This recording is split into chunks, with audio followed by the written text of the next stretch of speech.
Dear students, in this session we are going to learn about carbohydrates. Carbohydrates are the cheapest source of energy in the animal food. As we know, life cannot exist without energy. Energy is inevitable for day-to-day life activity of the organism. This energy is derived from the food. Foodstuff is defined as anything which can be used as food resource. Food substance of animals are carbohydrates, proteins, lipids, vitamins, minerals, and water. Without energy, the living organisms cannot survive, as we know. In this session, we are going to learn about an important foodstuff, carbohydrates. In this session, we learn the role of carbohydrates, types of carbohydrates, and importance of carbohydrates.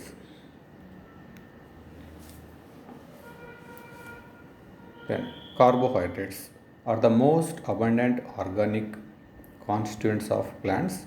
They serve as major source of chemical energy for living organism in the form of starch and sugar, as well as important constituent of supporting tissue is cellulose. Carbohydrates are defined as an organic compounds that contain carbonyl group, namely aldehyde or ketone, in addition to two or more alkyl group or that yield such compounds on hydrolysis. That is the definition of carbohydrates. కార్బోహైడ్రేట్లు అన్నవి పాలీహైడ్రాక్సీ సమ్మేళనాలు కలిగిన ఆల్డిహైడ్లు లేదా కీటోనులు.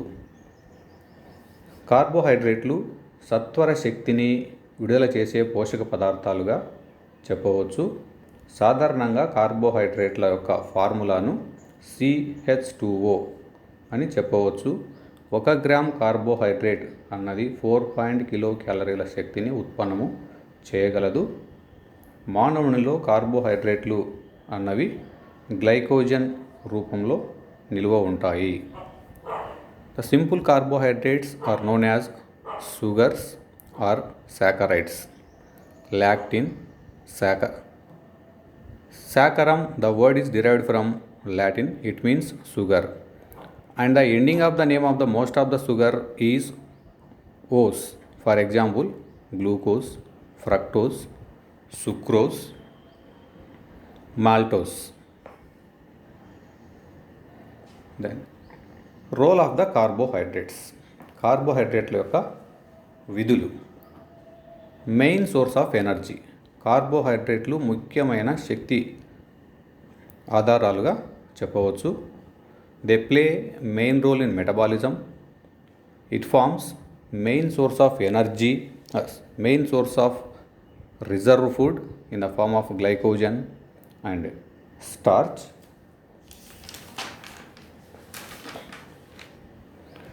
Most non-essential amino acids are synthesized from the intermediate products of carbohydrates, and carbohydrates are involving in the process of protein sparing action.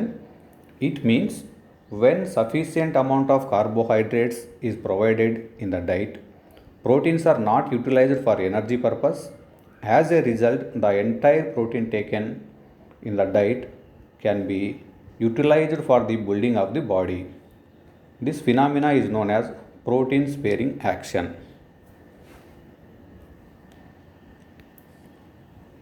Then glucose in our body. Glucose is a simple form of carbohydrate in the body. The body stores glucose as glycogen in liver and muscle cells. The body uses glucose for energy if glucose stores as available. If glycogen stores are depleted, the body makes glucose from protein. This process is called as gluconeogenesis. protein sparing action is having adequate carbohydrate in the diet to prevent the breakdown of proteins for energy. So glucose is in these forms in the body. Generally glucose is stores glycogen form, liver and muscle tissues. Then classification of carbohydrates. The classification of carbohydrates is two types majorly: simple carbohydrates and complex carbohydrates. Simple carbohydrates మరియు complex సంక్లిష్టమైన కార్బోహైడ్రేట్లు లేదా సంక్లిష్టమైన పిండి పదార్థాలుగా వర్గీకరించవచ్చును. మోనోసాకరైడ్లు మరియు డైసాకరైడ్లును simple కార్బోహైడ్రేట్ల అని చెప్పవచ్చు. కార్బోహైడ్రేట్లు అన్నవి మోనోసాకరైడ్లు మరియు డైసాకరైడ్ల చేత బంధింపబడిన నిర్మాణాలు. కార్బోహైడ్రేట్లోని మోనోసాకరైడ్ల మధ్య ఉండే బంధాలను గ్లైకోసైడిక్ బంధాలు అంటారు. కావున కార్బోహైడ్రేట్లలో ఉండే బంధాలు గ్లైకోసైడిక్ బంధాలు. మోనోసాకరైడ్లలో ఒకే ఒక మోనోసాకరైడ్ ఉంటుంది. 1 unit of monosaccharide is present. In disaccharides 2 units of monosaccharides are attached together with glycosidic bonds. Then complex carbohydrates, they are oligosaccharides. Here 3 to 10 units of monosaccharides are there. In polysaccharides more than 10 units of monosaccharides are there, each are bonded together with glycosidic bonds. These are the common polysaccharides like glycogen, starch, cellulose and fiber. These are the most common polysaccharides. Then major source of carbohydrate is found in plant. Monosaccharides are glucose, fructose, galactose. They don't need to digestion process. These are the very simplest forms of the carbohydrates. They can easily absorbable form. They are in the absorbable form. Then disaccharides, sucrose, lactose, maltose. These are the best example for disaccharides. Polysaccharides, starch, cellulose. These are the common examples for polysaccharides. Then monosaccharidలు. Over 200 different monosaccharides are known. Monosaccharides are classified according to the number of carbon atom present in the molecule. మోనోసాకరైడ్లు వాటిలో ఉండే carbon అణువుల సంఖ్య ఆధారంగా వాటిని క్రింది విధాలుగా వర్గీకరించడం జరిగింది. మోనోసాకరైడ్లలో 3 కార్బన్లు కలిగి ఉన్న 3 carbon atoms are present in the monosaccharide. This type of monosaccharide is called as triose. If monosaccharide having 4 carbons, they are tetrose. Monosaccharides having 5 carbons, they are pentoses. Monosaccharides having 6 carbons, they are hexoses. Then disaccharides. Disaccharides are carbohydrates that yield 2 monosaccharide molecules on hydrolysis. జల విశ్లేషణ జరిగించినప్పుడు డైసాకరైడ్లు అన్నవి 2 మోనోసాకరైడ్లను ఏర్పరిచే సామర్థ్యాన్ని కలిగి ఉంటాయి. Sucrose, lactose, maltose అన్నవి అతి సాధారణమైన డైసాకరైడ్లుగా చెప్పవచ్చు. Structurally, disaccharides are glycosides in which the alkoxy group attached to the anomeric carbon is derived from second sugar molecule. So these are the common disaccharides. Through the hydrolysis, they can divide into 2 monosaccharides. Maltose gives glucose plus glucose. Lactose divides into glucose and galactose in the process of hydrolysis. Sucrose gives glucose plus fructose. Then trehalose, this is insect sugar. It can divide into L-glucose and L-glucose in the process of hydrolysis.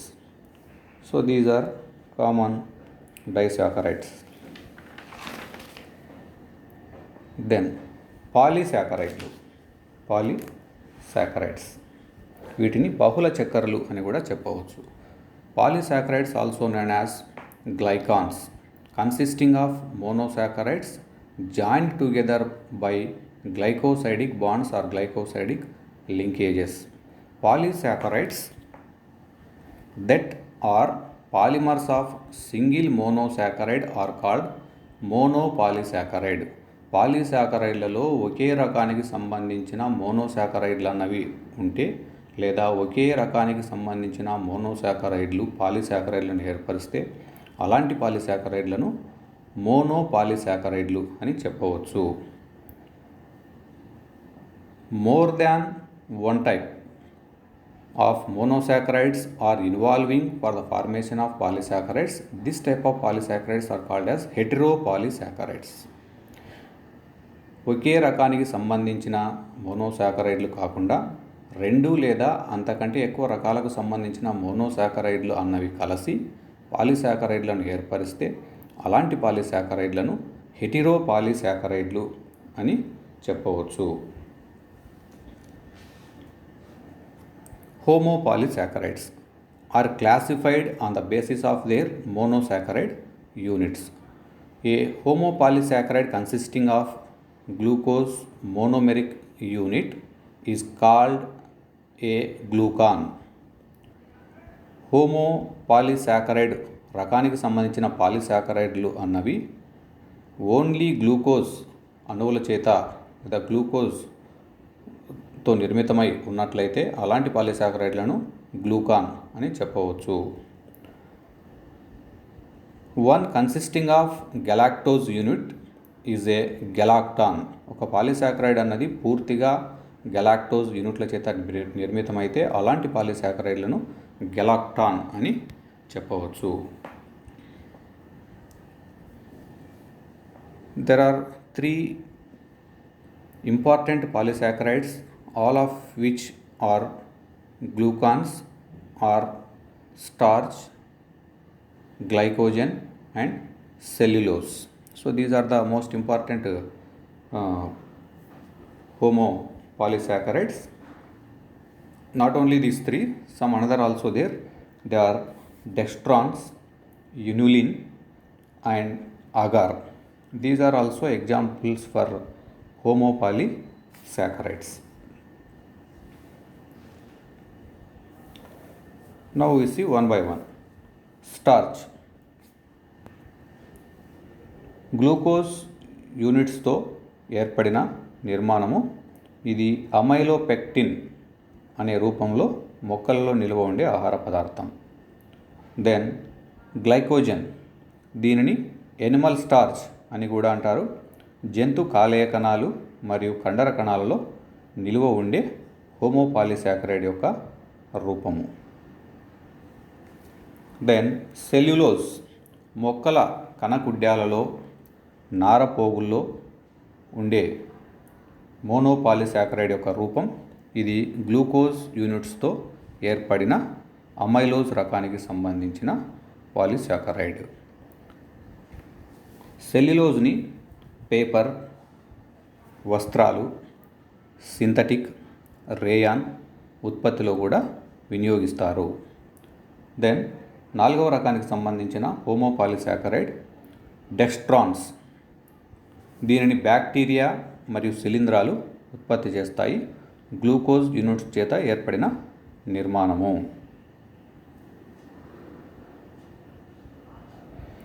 Bacteria చర్య వల్ల నాలుక మరియు దంతాల మీద డెక్స్ట్రాన్స్ పాచి పొర మాదిరిగా లేదా ప్లాక్యూ అనేది నాలుక పైన ఏర్పడుతుంది. దెన్ హోమోపాలీసాకరైడ్ యొక్క మరొక ఎగ్జాంపుల్ ఇన్యులిన్. ఇది డి ఫ్రక్టోజ్ యూనిట్ల చేత ఏర్పడిన నిర్మాణము.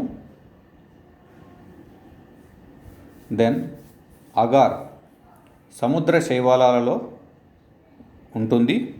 గెలాక్టోజ్ యూనిట్ల చేత ఏర్పడిన నిర్మాణము.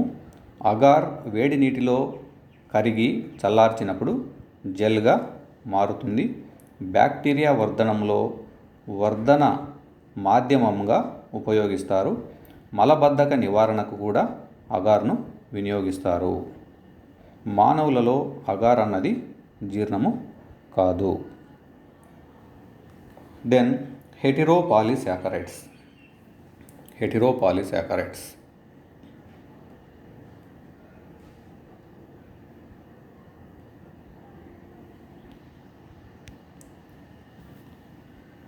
Amylose is a polymer of alpha-D glucose molecules linked by alpha-1,4-glycosidic bonds. Then amylopectin, polymer of alpha-D glucose molecule, is a branched chain polysaccharide, has 1,4-glycosidic bonds between the glucose units, has alpha-1,6 bonds to branches.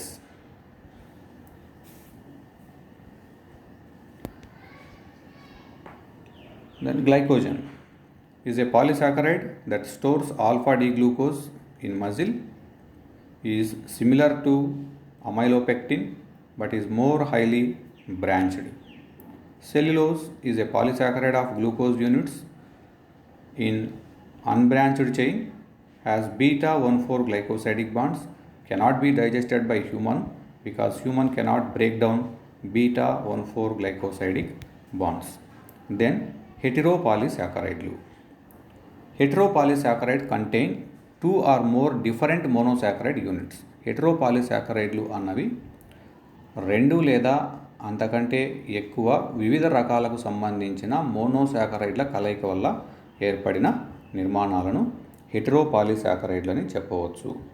హెటరోపాలిసాకరైడ్లకు ఉదాహరణగా pectin, chitin మరియు మ్యూకోపాలిసాకరైడ్లను చెప్పవచ్చు.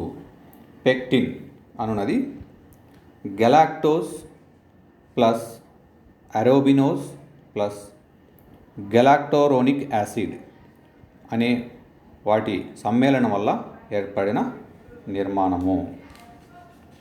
ఇది ఫల కవచాలలో గమనించగలము. Then chitin అన్నది అసిటైలేట్ glucose అమైన్స్తో ఏర్పడిన నిర్మాణము. Chitin అన్నది Arthropoda వర్గానికి సంబంధించిన జీవుల బాహ్య చర్మంలో లేదా బాహ్యాస్థి పంజరంలో దీనిని గమనించవచ్చు. 3వ రకానికి సంబంధించిన హెటరోపాలిసాకరైడ్ ఈజ్ మ్యూకోపాలిసాకరైడ్లు అన్నవి కార్బోహైడ్రేట్స్ మరియు ప్రోటీన్ల సమ్మేళనం ఫలితంగా ఏర్పడిన నిర్మాణాలు. మ్యూకోపాలిసాకరైడ్లను వివిధ రకాలుగా వర్గీకరించవచ్చు. Hyaluronic acid, heparin, blood groups, carnitine sulphate, bacterial పాలిసాకరైడ్లు అన్నవి మ్యూకోపాలిసాకరైడ్ వాటికి ఉదాహరణగా చెప్పవచ్చు.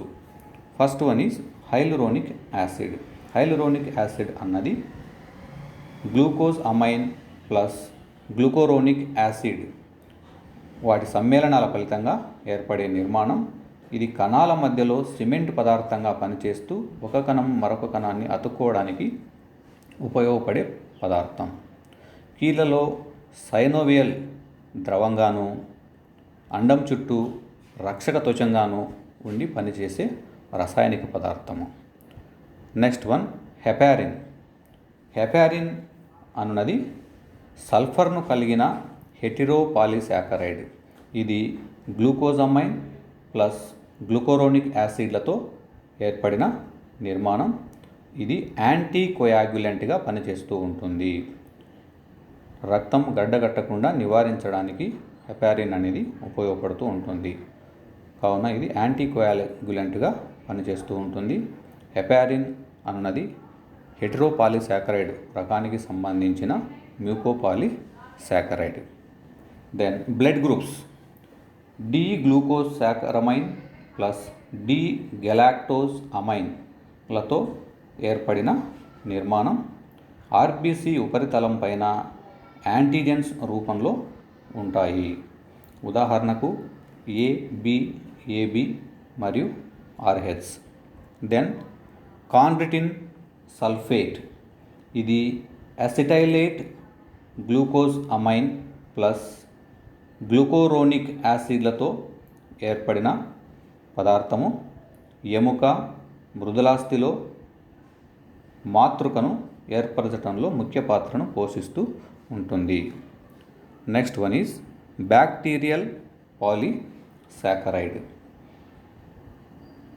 Peptidoglycan or murein or N acetyl muramic ఆమ్లంతో ఏర్పడుతుంది. బ్యాక్టీరియా కణకుడ్యం లేదా గుళికను ఏర్పరచడంలో ముఖ్యమైన పాత్రను పోషిస్తూ ఉంటుంది. So these are different mucopolysaccharides. Then carbohydrates identification test. కార్బోహైడ్రేట్లను గుర్తించే పరీక్షలు. కార్బోహైడ్రేట్లను గుర్తించడానికి ముఖ్యమైన పరీక్షలు అయోడిన్ టెస్ట్. కార్బోహైడ్రేట్లను అయోడిన్ అనే ద్రావణంతో కలిపినప్పుడు నీలిరంగును సంతరించుకుంటాయి. Then Benedict reagent. Carbohydrate plus Benedict reagent giving rise to brick red. Then Fehling's solution. కార్బోహైడ్రేట్లు ఫెహ్లింగ్స్ కారకం చర్య ఫలితంగా ఎరుపు రంగు అవక్షేపాన్ని ఏర్పరుస్తాయి. Thank you.